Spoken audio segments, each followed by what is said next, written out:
Tonight on Texas News Primetime. Farm worker activist Cesar Chavez is accused of sexual abuse in bombshell allegations. Elon Musk is launching a massive chip building operation here in Austin. What that means for city development. UT Outpost recently unveiled its revamped facility for students. We take you inside the renovated campus food pantry. Both men and women's basketball are making waves at the NCAA March Madness tournaments. Gabriel Silva joins us for Press Box on Primetime. The 98th Academy Awards took place over break. A look into this year's Oscars coming up. This is Texas News Primetime. News made for Longhorns.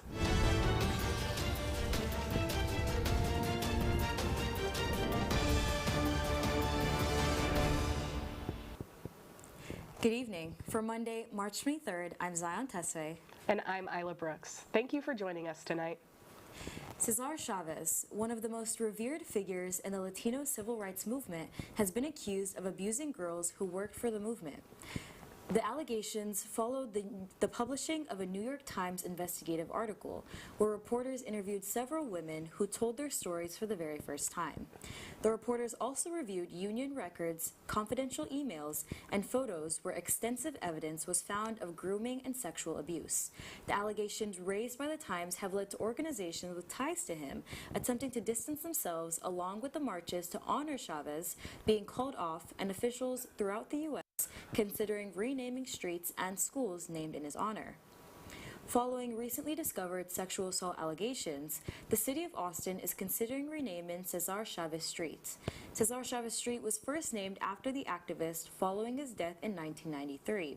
Austin city members, including Vanessa Fuentes and Jose Velasquez, support the renaming of the street, saying that everyone deserves to be held accountable for their actions. A possible new name for the street has not been yet announced. Additionally, the annual Cesar Chavez Parade, which was set for March 28th, has also been canceled. The fate of a Cesar Chavez mural downtown, along with a statue on UT's campus, still remains unknown. Changes are coming to the University of North Texas.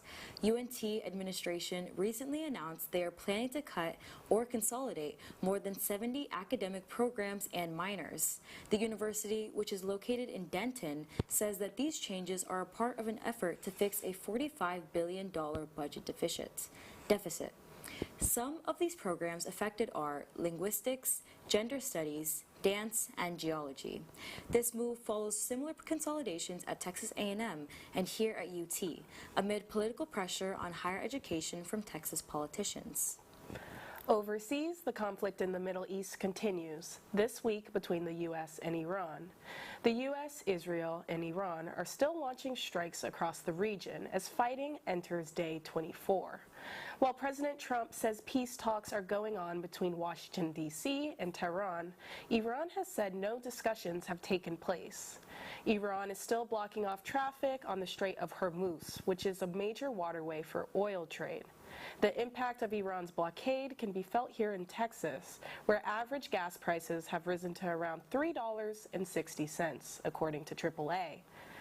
President Trump announced that he would be sending ICE into airports across the United States. This announcement comes amidst a Department of Homeland Security shutdown.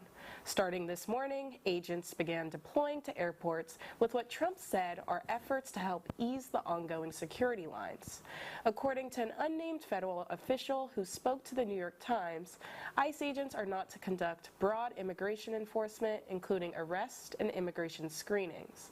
However, ICE does have the authority to make individual arrests to people who have been flagged in the security system prior. Vice President J.D. Vance is making his way down to Austin, Texas, causing traffic delays, road closures, and flight restrictions. The Vice President will be headlining fundraisers for the Republican National Committee on March 23rd, 24th, and 30th in Austin, Dallas, and Nashville. Vance comes on one of the busiest travel days as Austin Bergstrom International Airport plagued with long TSA and bag check lines for over a week. As road closures continue into tonight and tomorrow, residents are asked to use alternate routes and avoid parking along the closure corridor. Mark Wayne Mullen, a senator from Oklahoma, is the newest Homeland Security Secretary after the Senate confirmed his nomination to the role just hours ago. The 54 to 45 vote approved Mullen largely along party lines, with 2 Democrats breaking rank. The change in leadership comes after Secretary Kristi Noem was fired by President Trump following multiple controversial shootings by ICE agents that inspired national protests. Mullen's tenure will begin at a moment of heightened global tensions and security concerns, and he assumes the national security role after a contentious confirmation process. Mullins will be responsible for immigration enforcement operations, the protection of domestic security under agencies including the U.S. Coast Guards, and the nation's response to disasters and federal emergencies. Before joining Congress, Mullins ran his family's plumbing business. Over the weekend, Elon Musk announced his plans to build a new chip factory in Austin. The plant will be a collaboration of work from Musk's companies, Tesla, SpaceX, and ex-parent company xAI. Annually, the plant would produce 100 to 200 million artificial intelligence chips. According to KXAN, Musk said these chips will power all of his company's products and eventually aid in multi-planet civilization. The plant will be located on the same grounds as Musk's Tesla factory in East Travis County. After a delayed start to the spring season, Barton Springs Pool reopened this Saturday following the successful completion of the Barton Springs Skimmer Bypass project. The project removed decommissioned 1940s infrastructure to address safety and environmental concerns. Austin Watershed Protection closely monitored the project to ensure environmental protections were in place for the sensitive salamander habitat. With the project now being completed, the City of Austin Parks and Recreation says the changes will help support a more stable environment for this critical habitat. As summer approaches, concerns over an invasive plant in Lake Austin are growing. Hydrilla was first documented in the lake in 1999, and the city has since taken steps to slow down its spread. Despite these efforts, the plant is beginning to reappear. According to the City of Austin, Hydrilla covered around 592 acres in February and only 450 acres in September. As temperatures get warmer, it is expected to spread even quicker. The City of Austin is currently in talks on how to slow down its spread, as it has done previously. More construction is set to start on campus near the law school. UT has announced plans to build a new residence hall for law students.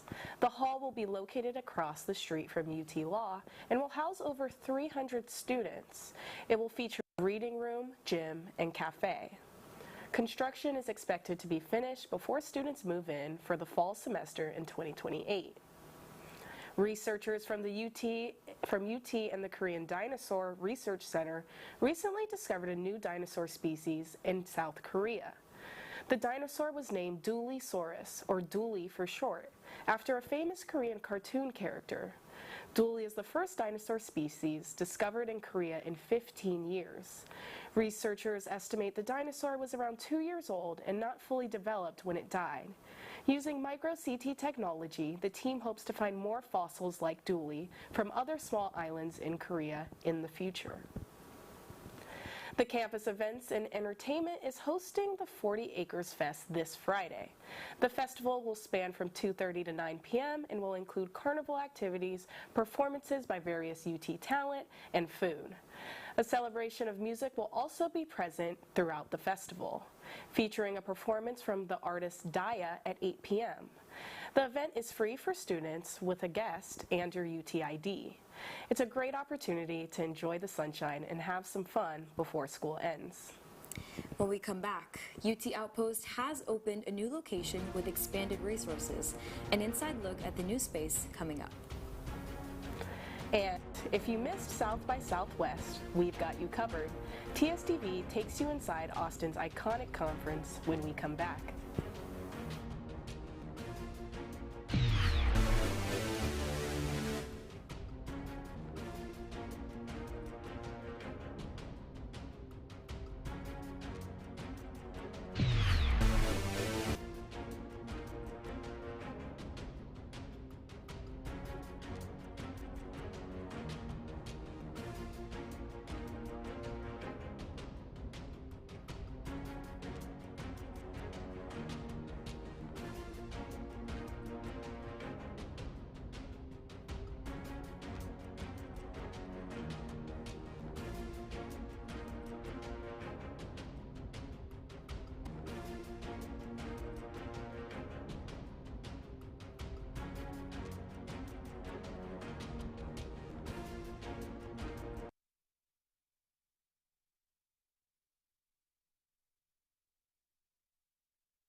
Bye.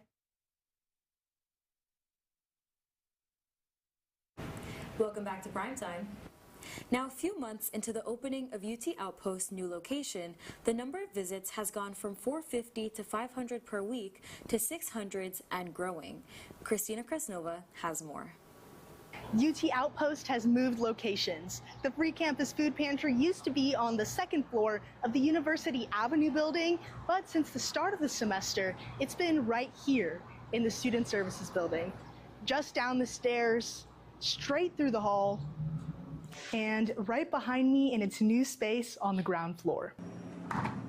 This new location brings many benefits, including more storage and its inviting look. Most importantly, according to junior Serena Menon, there's also better accessibility. It wasn't just hard for us to access, it was also hard for students to access, especially if you're a wheelchair user. We had a wheelchair lift, but it would constantly break down. But to be in a better building with centralized AC and in a prime location on campus, it's a lot more helpful. West Campus is considered a food desert, says Valeria Martin, the Associate Director for Basic Needs. This means that there is a lack of consistent access to healthy and nutritious food for an active lifestyle. In the data that they found over the years, about 43.7% of students have reported experiencing food insecurity at some point. That's a pretty big number when you have about 51,000 students on our campus. It's really hard to focus on academics and success when you're worried about what your next meal is going to be. Martin adds that the pause in SNAP benefits last semester had lasting negative effects. With rising inflation and grocery prices in Austin, more students are gradually coming in as they learn about this new place. The more that happens, the stigma around using food pantries like UT Outpost is starting to fade. We've seen students come in with groups of friends, encouraging them to come together. When I go and present to groups or classes and I ask who's heard of UT Outpost, I get so many more hands raised in the room. But many students still think, well, somebody else needs it more than I do. Sure, that can be the case in some ways. But sometimes if you're struggling and need a little bit of help, it's okay to come visit us. For TSTV News, I'm Christina Krasnova. UT Outpost is continuing to make big changes to meet this increasing demand for food. Still in the works is their Fuel the 40 program, which will let students with the unlimited meal plan to donate their leftover dine-in dollars before they leave for summer break. The 2026 Houston Livestock Show and Rodeo wrapped last night after 21 days. Highlights include this year's grand champion junior steer named Zinger, selling for a record-setting $1.5 million at auction. Additionally, artist Cody Johnson set a new concert-only attendance record at NRG Stadium last night. His closing night performance featured surprise appearances by Carrie Underwood. He and openers Randy Hauser and John Party brought in over 80,000 fans. The concert broke the previous attendance record held by the King of Country, George Strait. TSTV's Audrey Wong talked to rodeo goers who say they're happy to be part of such a storied tradition. Over 2.6 million people attended the rodeo events this year. Houston Rodeo raises millions of dollars for Texas youth and education initiatives each year. The Houston Livestock Show and Rodeo announces a new dress code policy for all attendees and participants, raising many concerns for individuals. The policy prohibits clothing and tattoos affiliated with gang-related symbols, as well as obscene graphics, excessive torn clothing, exposed garments, and any attire that is overly revealing or conceals the face. Officials say the purpose of this policy is to keep the event family-friendly and safe. They announced that all ticket holders adhere to the policy upon admission and allow officials to deny entry if the policy is disturbed.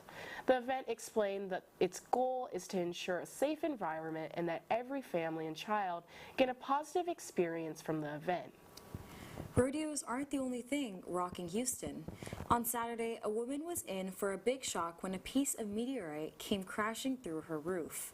No one was injured by the meteorite, but it did create a hole in the roof and damaged parts of the house.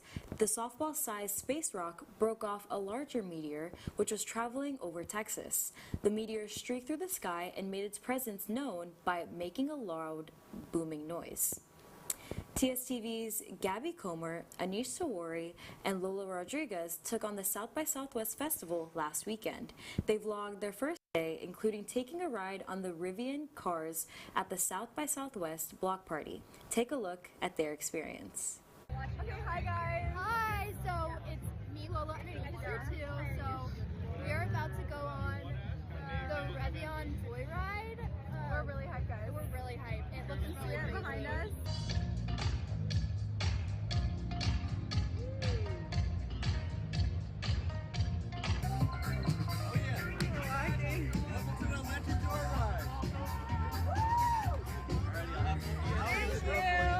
Hi guys, so we're in the car. Anisha's behind me. This is our driver. Hi, what's your name? My name is Regan. Nice to meet you, Regan. Nice to meet you. We're about to go, so send prayers that we survive. We're ready. Currently sideways. Feeling awesome. We're going out. That was awesome. Wow. Waving hi. Here we go. We're going down.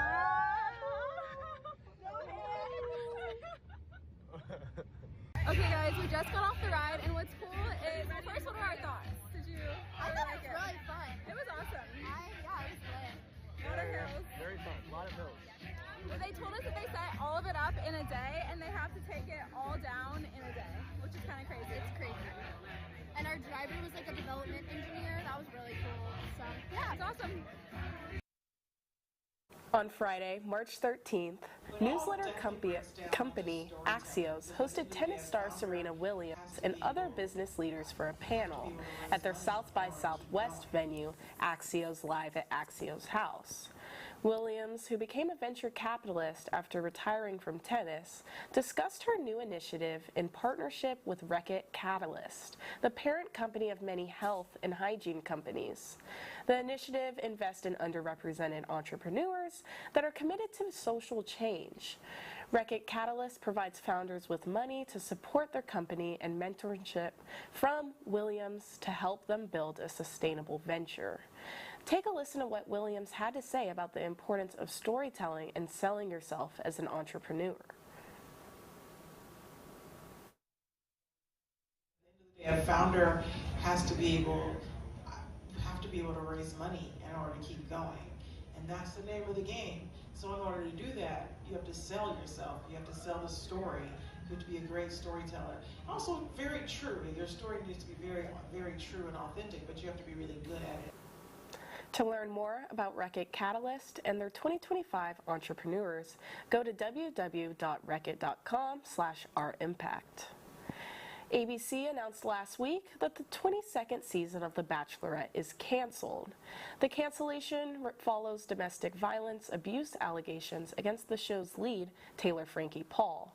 A video posted on social media shows Paul, who also stars in The Secret Lives of Mormon Wives, appearing to hit her ex-boyfriend Dakota Mortensen repeatedly with a chair. Mortensen has also filed a restraining order against Paul and requested full custody of their child.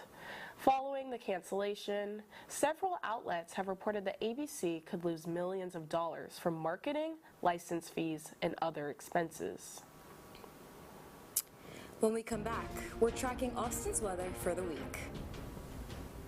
And it's full steam ahead for the Longhorns at the March Madness tournament. PrimeTime will be right back.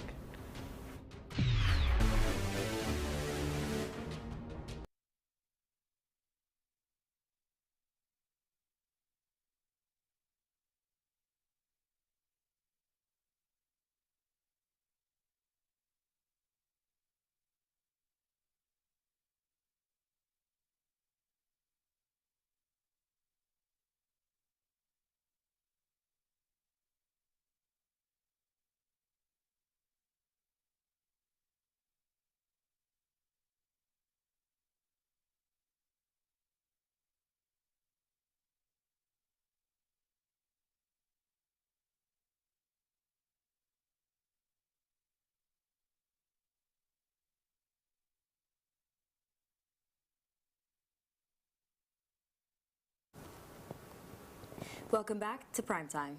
It is officially spring in Austin. Alma Pena is here with all you need to know in this week's weather. How are you doing today, Alma? I'm doing good. How about you? I'm doing well. In Austin weather, tomorrow morning we will begin with mostly cloudy skies, followed by temperatures at a low of 58 degrees, moving into warm sunny skies of 58 throughout the day. We will expect warm temperatures throughout the day, so if you're planning on going out, be sure to stay hydrated and pack your sunscreen. As for the rest of the week, we are expecting partly cloudy skies with the lowest temperatures starting at 52 degrees and the highest reaching 89 degrees. Temperatures begin to cool down on Saturday morning with upper 60s throughout the day and low 80s paired with sunny skies throughout the weekend. We're in for a warm, sunny week here in Austin. Perfect weather to kick off springtime. Starting March 20th, record-breaking rain hit the islands of Hawaii that caused severe flooding. The heavy rain caused by a Kona low storm system is some of the worst flooding that Hawaii has seen in 20 years. The flooding prompted evacuations, dam failures, and power outages. Damages repairs are estimated to cost over $1 billion. According to Hawaii Governor Josh Green, state operations will resume among recovery efforts. Thanks, Alma, for prepping us on Austin weather. When we come back, Texas extends its win streak with 26 wins so far. And actor Chuck Norris dies at 86. Primetime will be right back.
Welcome back to Primetime.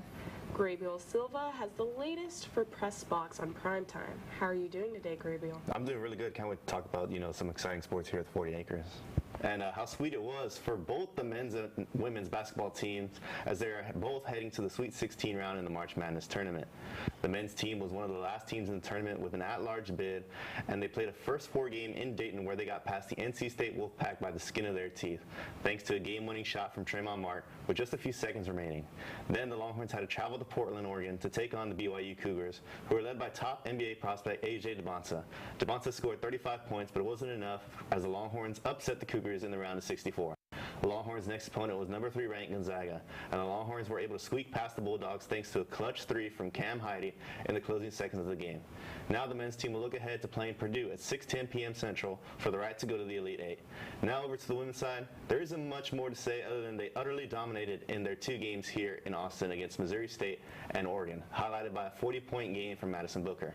The women's team will now look forward to the Fort Worth Regional this weekend. Now over to the Diamond, where Texas baseball took on the Auburn Tigers in a top 5 series matchup on the road in Auburn, Alabama. On Friday night, Texas's Ruger Riojas and Auburn's Jake Marciano went toe-to-toe, with both only allowing 1 run each. Texas went into the 9th inning up 3-1, but then the bullpen struggled to get out of the inning, and after loading the bases, Auburn's Bristol Carter laced a single to center field. The ball got through Aiden Robbins' legs, and the winning run came all the way around to score and gave Auburn a dramatic Friday night win.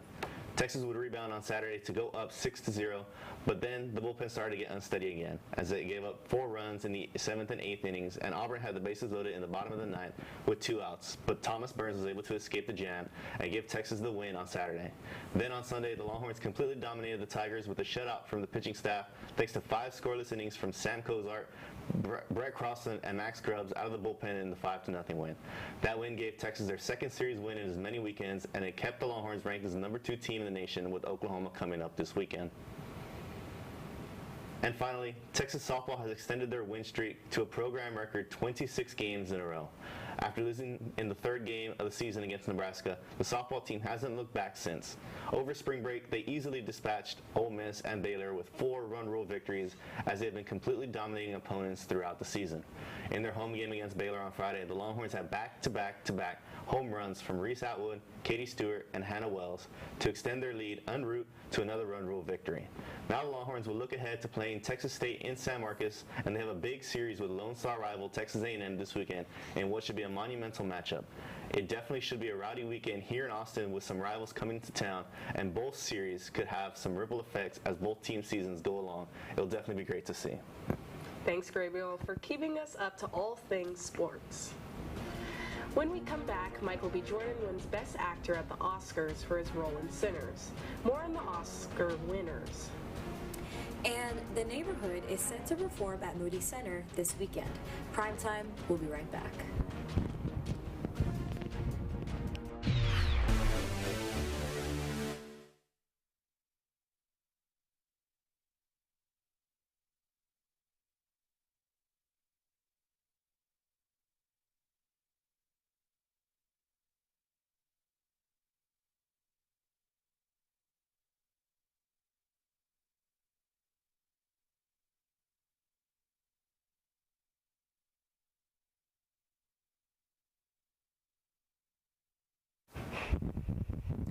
Welcome back to Primetime.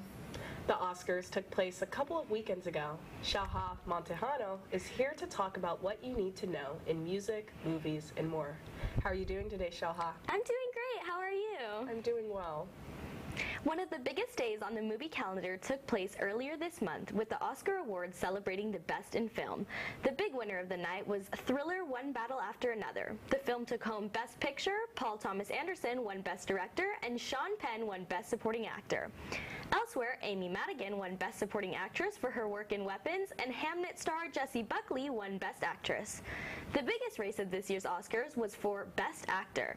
Timothée Chalamet was the front runner for most of the campaign, but it was Michael B. Jordan who won his first ever Oscar for his role in Sinners. So what did you think of the Oscars? Did the Academy make the right decision with the Best Actor award? Yeah, I thought that the award was very well deserved. Some sad news for the film world as actor Chuck Norris has died at the age of 86. The action actor was best known from the NBC series Walker, Texas Ranger, where he starred as a former Marine who dispensed Lone Star justice with his roundhouse kicks.